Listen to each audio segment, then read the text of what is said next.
All right, hello world. My name is Dan Ominator, and quoting Seth Rogen from the first movie, this is your fault. So, this is Gabe. You might as well reintroduce yourself. Hi, I'm Gabe. He will be appearing on the channel again very soon because he is one of my best friends and he helped build the PC that made this video and the previous video and the previous. I'm going to move on. Why don't you briefly tell us why are we here at 12:01 a.m., which is now more like 1:30 a.m.? It's 2 a.m. Oh, it's 2 a.m. Okay. Why don't you tell us about that, huh? Mario Galaxy movie. Mario Galaxy movie. We had to see it at launch. For the record, I was already planning on seeing it, and then he said, yeah, but what if you saw it earlier? And so we did. So we're going to stay spoiler-free as possible, which surprises me because this film has a lot to spoil. Gabe here can barely keep it in because he is an even bigger Mario fan than I am somehow, including with the current stuff, which I salute you, sir. But I, of course, have been playing more like, I guess, a diverse library as of late, so I haven't been playing as much Mario, but just the, the existence of these movies has interested me for a long time, and it's just fascinating to think where we were 30 years ago with video game movies and how bad they were. Oh my gosh. Briefly, what are your thoughts on the first Super Mario Brothers movie, the animated one? We don't have to talk about the 90s thing. We can skip over that. The original one was exciting, awesome, a lot of fun. I haven't watched it recently, so I can't pull specific details, but I thoroughly enjoyed it to the point where both me and my sister begged to see it a second time in theaters, and we did. I like the movie too, I really do, and if you couldn't tell that by the 45-minute video previously, I think there was a lot of potential to explore the world more. And I think the thing that worried me most with this movie was the pacing, of course, which, we both know this thing goes fast as heck because that's just how these movies roll. Roller coaster ride. Roller coaster. Yeah, and that's part of the point. It's supposed to be the most adrenaline pumped in possible. And then when it comes to something like Galaxy, the biggest concern I had in my retrospective was why are we already leaving the kingdom? Can we not do more in the Mushroom Kingdom itself? And I don't know, personally, considering we both liked the first one, I get the feeling you liked the second a little bit. The first one, 10 out of 10 movie. For me, standing here in the parking lot immediately after watching this one, 20 out of 10. I'm surprised how much I like the story of this. I think the movie still does go quickly, but it at least has time to breathe in the right places. Yes. So there are parts where Bowser and Bowser Jr. get to do stuff together. There are parts with actually multiple character pair-ups. They're short, but they happen, and that's what matters because when I was saying in the original, Luigi doesn't get to do anything. Peach is one note. And I feel like those two main things with those characters were addressed. And I know I'm already getting into character stuff, but how do you feel about the story of this? I mean, I was worried when, with how many characters were both confirmed outside, and I dodged. I saw the original teaser, and then I dodged as much as I could. Which is nearly impossible, by the way, for people as chronically online as we are. Yes, so hats off to you. I don't know how you did that. The only thing that I didn't manage to dodge, and it was last night. Last night, I saw the poster with Fox on it, and I was like, what? It's just revealing something like that at the very end is a bad decision to me. You got to keep things as a surprise in movies, and fortunately, most of the trailers, since you didn't see most of them, most of the trailers for this movie were not as spoilery as Illumination's usual work, where you see almost everything. The whole movie in the trailer. Miyamoto, you feel Miyamoto pulling in the strings at the last second on a lot of stuff so that it doesn't get out of hand. There were still things that, there was enough to surprise you, but I still hate when not even a trailer, it was a poster. Why did they... That felt so pointless to me. Whatever. It still worked out in the end, because it was... As an anecdote, I had the same freaking thing happen to me with The Force Awakens, Episode 7. Oh my gosh. When we were still excited about Episode 7. And that was how long ago? That's scary to think about. Oh. Literally, the day of, minutes before we left for the theater, I got a YouTube notification on a comment I made 5 years prior with Han Solo dies on it. Yep, of course. Literally, we were about to walk out the door. And Spoilers if you haven't seen Force Awakens by now. Sorry. I want to loop back to the characters. I had some concerns about like the dynamic with Peach feeling so much like a Daisy kind of character. What does that make Rosalina? And I won't go further into it, but it kind of did solidify what I was a little worried about. Wanted to see more of her. It's the same thing that I felt about Luigi in a way. Like, she still gets to do cool stuff, absolutely. I hope we get to see more in the future. In case you weren't expecting it, it's very much implied we will be getting more of this, so I'd like to think in a few years we'll have another movie, and I have no idea what they want to call it. As far as character stuff, like, how are you feeling? Because for the most part, I feel like everybody was decently expanded. Mario and Peach get to do something together, and it was kind of cute, you know? Awesome. We did. I was a little worried about them doing this, like, putting up with each other dynamic again, but no, like, we're moving on and everything. So like, they're getting to know each other better. Luigi and Mario are all getting to do stuff together. That was fun. Toad actually, yeah. We might as well talk about Yoshi. Yoshi, I thought was going to be the focus of the second movie, considering the teaser in the first movie. It felt really obvious to do, like, I guess, Mario World, go into more of Mario's world and everything. And so when we got Galaxy, it felt like, how many things are we doing here? Yoshi was in Galaxy 2 and was a big poster for it, so you could see the jump to Galaxy 2 as well. Yeah. They didn't do either of those, but you know. well, what they did do is, if you ever grew up with Super Mario Bros. Z, I'm dating myself even more now because I'm gonna make myself sound really old, like the sprite animation days, where you would have like, it's like this fan-made sprite animation thing where like characters do like Dragon Ball Z animated fights. Oh, that era of YouTube. Oh my gosh. I swear they were taking notes with Yoshi. He has like so many fun little choreographed bits, and I will say again, like action-wise, just like the first, very good. Fun choreography, little like actions and fights and everything. Yoshi gets to do like really unique stuff for what he is, and I don't know. The trailers didn't do him justice. No, I was worried about him because of the one trailer that I saw, but they didn't do him any justice. The movie did so good. No, they don't spend a lot of time introducing him. He just kind of joins the group, and and now I get why Toad was sort of annoyed, because he is like, yeah, he does just sort of show up, But he justifies his existence. I very much like that he did not just have a standard, bunch of voice lines from the games. As much as I like them, giving him a voice actor was kind of fun. He just he has like these little warbles. I don't know. I like the way he speaks for some reason.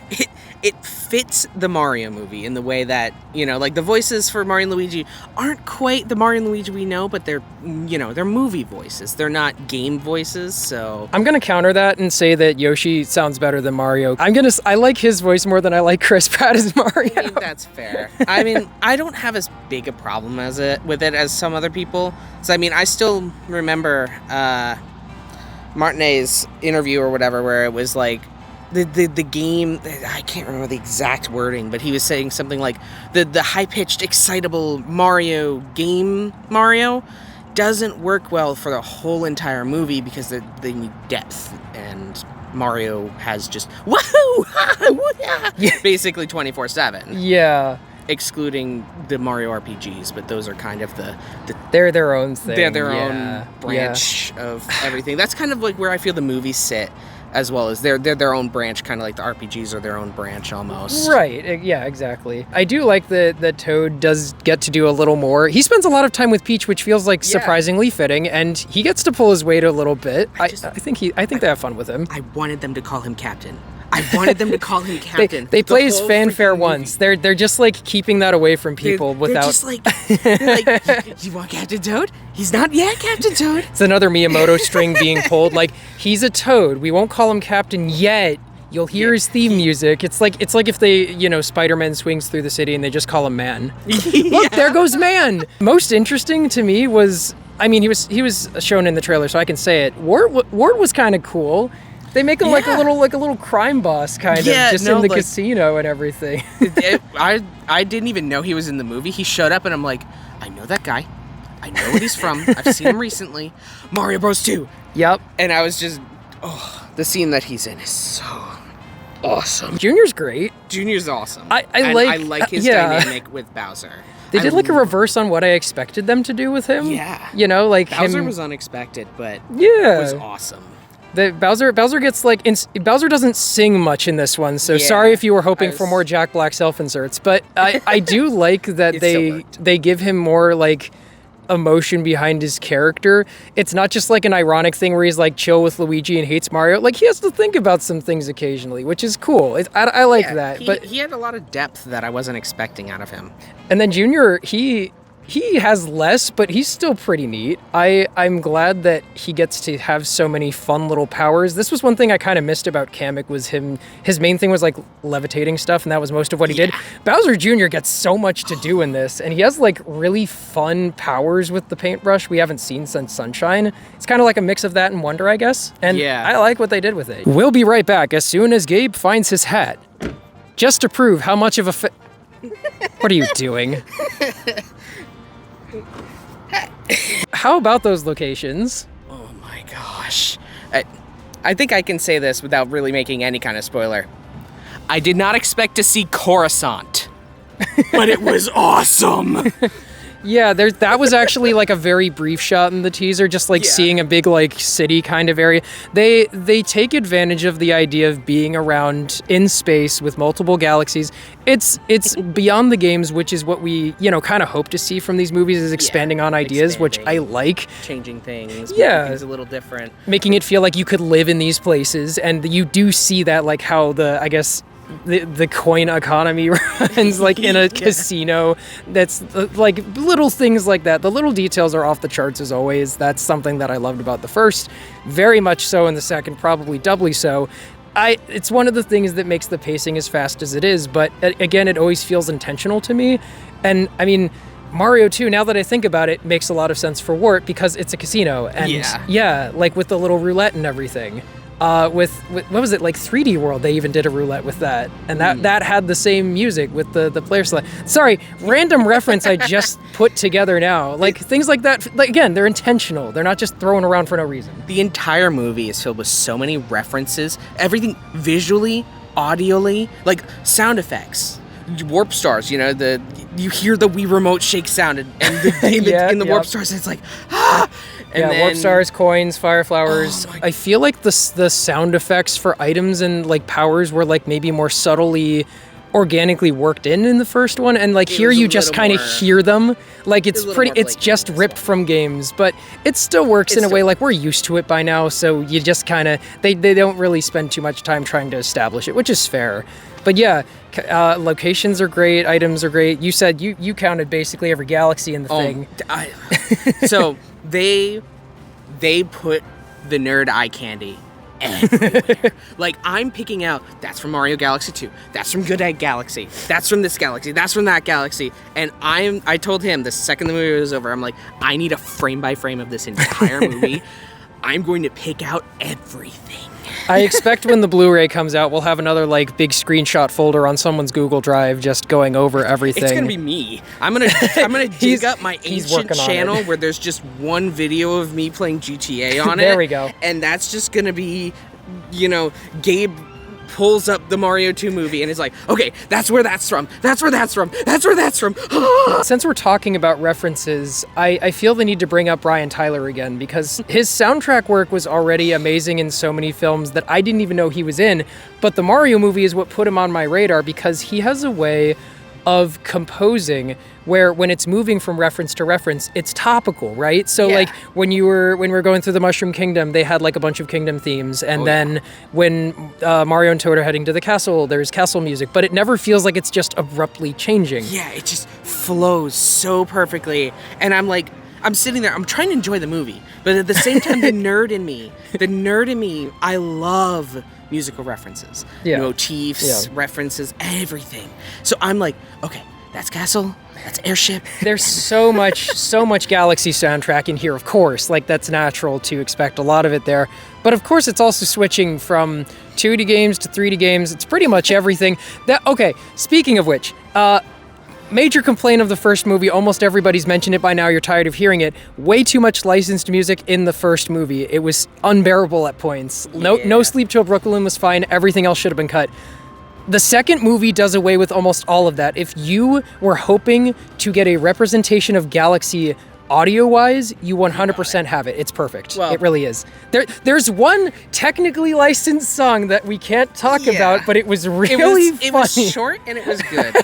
That said, my favorite song from Galaxy 1 didn't make it.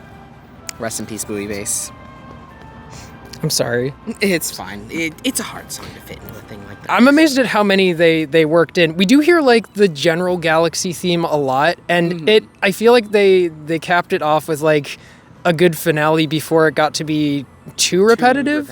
Yeah. But it does appear a lot, and it feels very, very correct where it is, which I like. And I feel like while I'm talking about just like how this music flows with the movie, animation-wise, they've really upped it. Like I've said this before, this is probably Illumination's best movie, the first Mario movie, and this somehow did top that, partially because again it's moving from thing to thing so quickly, but it's good. It's very good.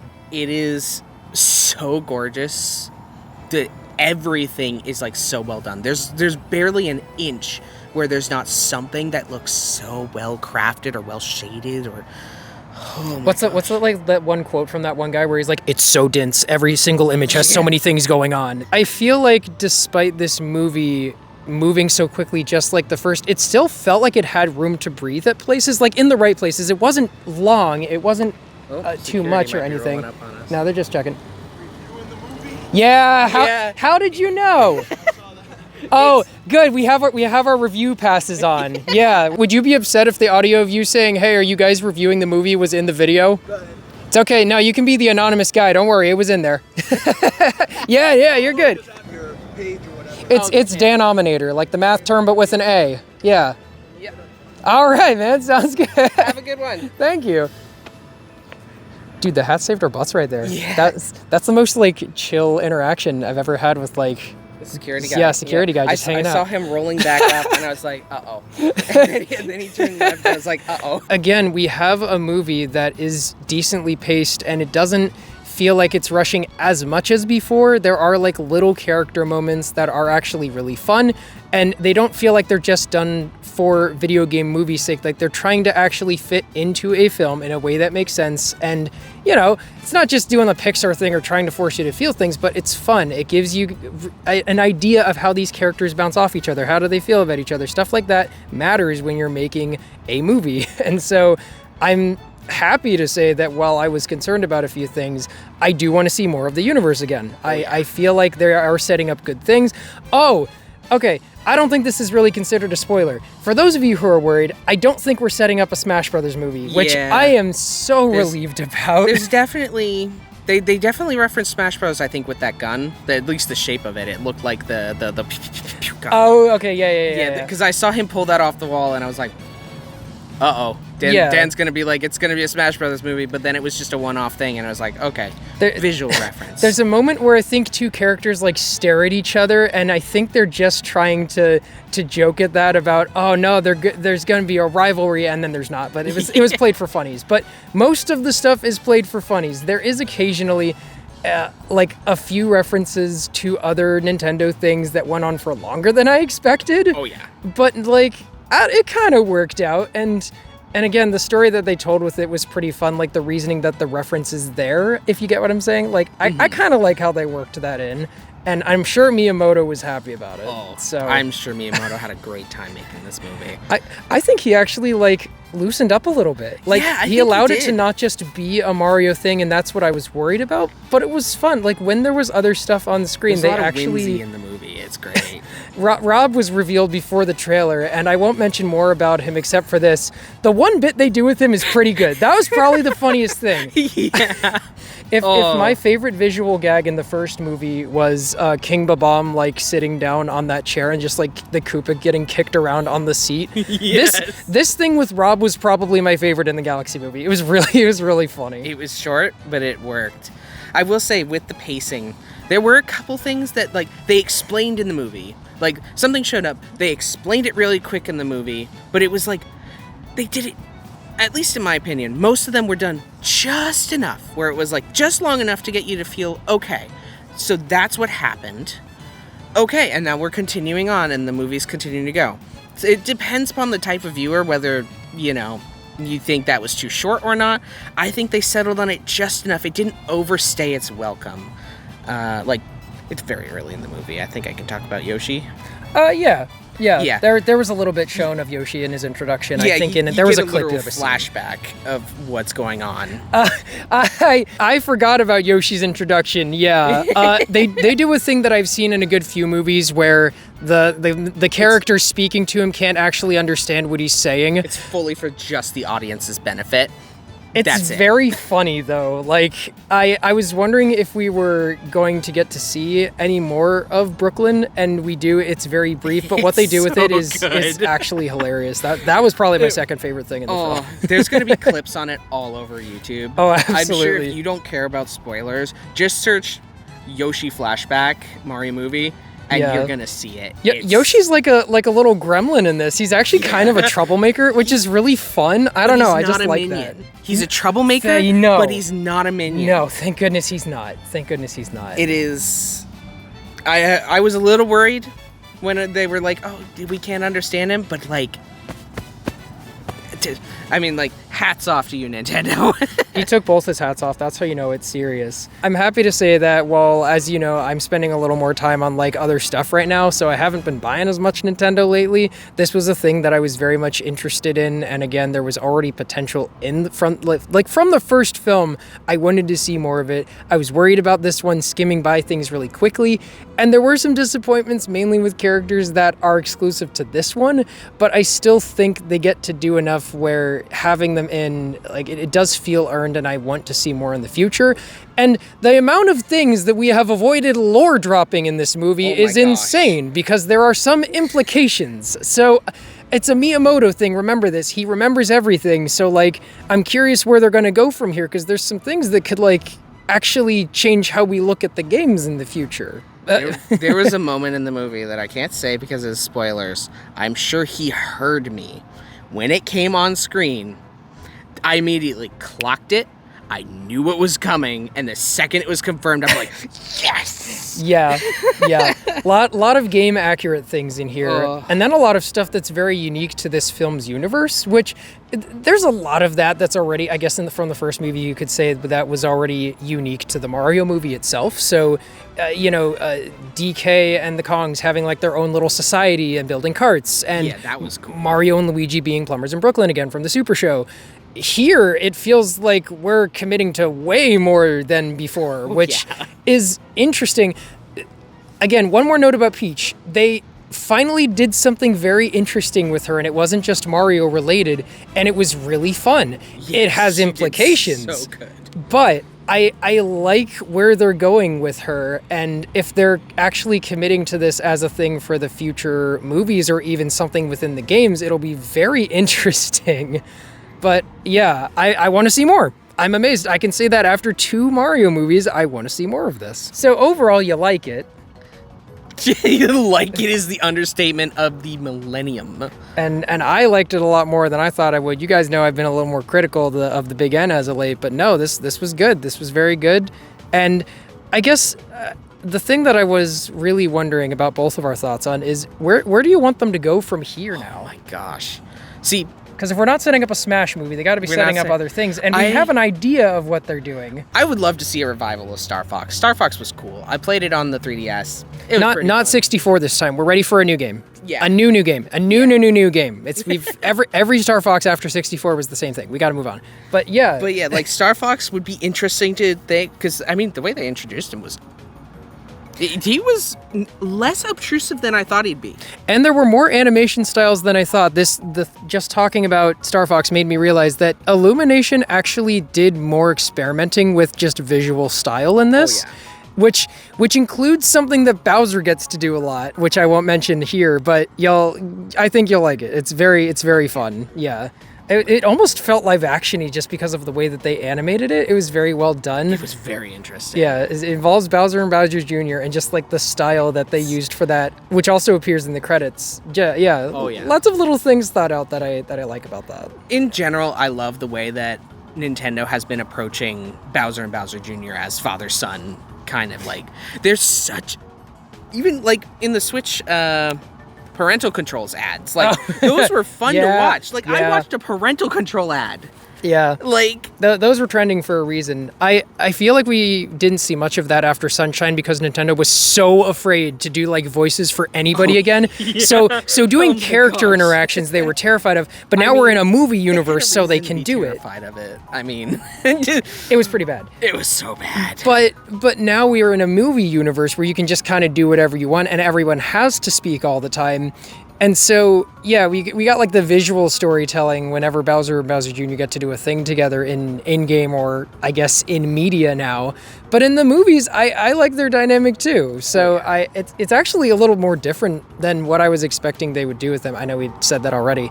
But yeah, I do like what they're setting up with them. More of that, it would be fun. Absolutely. Oh yeah, I'm a little more hyped for Zelda now. I'm still worried about it. I've still got that worry because I believe last I heard it was live action versus animation. Yeah, it's definitely live action from what I know. If it was animation from Illumination, I wouldn't be worried at all. That'd be more realistic for them. They haven't done a lot of stuff like that. But yeah, I have a feeling it's going to be polarizing whether or not Link talks. Tom Holland could be Link just like he could be Spider-Man. If Link talks, it's going to be a hard sell. Just fan-wise. So they have to do it perfectly. Yeah. And I think, I kind of trust Miyamoto to do it. He's had such a tight grip on a lot of stuff lately, and that tight grip has really, made a difference, especially in these two movies. It has.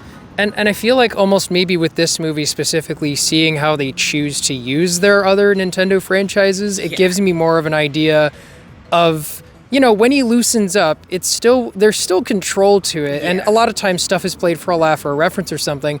But I can almost visualize how he could do Zelda, so it'll be very interesting to see it now that we've gotten to see more than just Mario with him. Just the first Mario one. Yeah. We have more context, I guess, now on like how he could do it. It's probably not going to be like, squashy, stretchy, animated. They're going to try to take advantage of the live action. So I really hope it's more serious, like Ocarina or Twilight Princess. That'd be preferred. That would be... So we've got the Mario movie, which is like light, whimsical, and exciting, and we've got the Zelda movie, which is like dark, mysterious, and just intense. You don't want them to just put some guy in a Wind Waker suit then? If they pull a Wind Waker on this movie, that'd be hilarious. I will die laughing and then still go see it.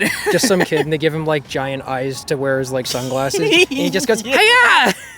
I think my personal aspirations for the future of this, because it seems very likely. I'd like to point out, we don't live in a highly populated area. This is movie was 12:01 a.m., okay? There were still a fair amount of people seeing this. I have no doubt. 12:01 on a Tuesday night. Yeah. Tuesday night / Wednesday morning. I have no idea like how successful it's going to be. I'm pretty sure it's going to match the first, if not surpass. Also on April 1st at that. Yeah, on April Fools of all things. Which is funny because everybody was like second guessing themselves on like what was actually going to be it. When it changed to April 1st, I'm like, are you sure? Are you sure? Such a weird choice. Nintendo moment. But now that it's pretty obvious we're going to get another one of these, I don't want Rosalina to be a one-time thing. I would like her to just show up occasionally. I like the idea of Peach and Rosalina just kind of hanging out. That's fun. I don't know. Like there was like a fan comic years ago where like Peach, Daisy, and Rosalina are all like and like do like a little sleepovers and stuff. Yeah, I could see Peach and Rosalina just hanging out. So that would be interesting.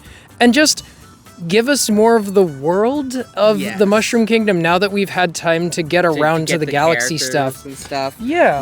Now we need more world. I said this in the retrospective too. I'm wondering what they want to do to increase the scope if they can at all, because now we've been to like space. We've done galaxy, and to not spoil, but it's encompassed a lot because it's galaxy. Yeah, and there's a lot of stuff from future games too, which makes me wonder, is how much more Mario will they have to pull from by the time we get another movie? It's also implied that they've been to some of these places before, or at least that some of the early ones, just because of the recognition. Right, yeah. So, like, I'm not sure if they were technically, I guess they were kind of doing a time skip. So all of this seems to happen just a little later, which is good. Very comfortable in the Mushroom Kingdom now. Yeah. They've definitely settled in, they've got their pad set out, and they just kind of have stuff that they just use, and it's like, they roll in so casually, it's great. Yeah.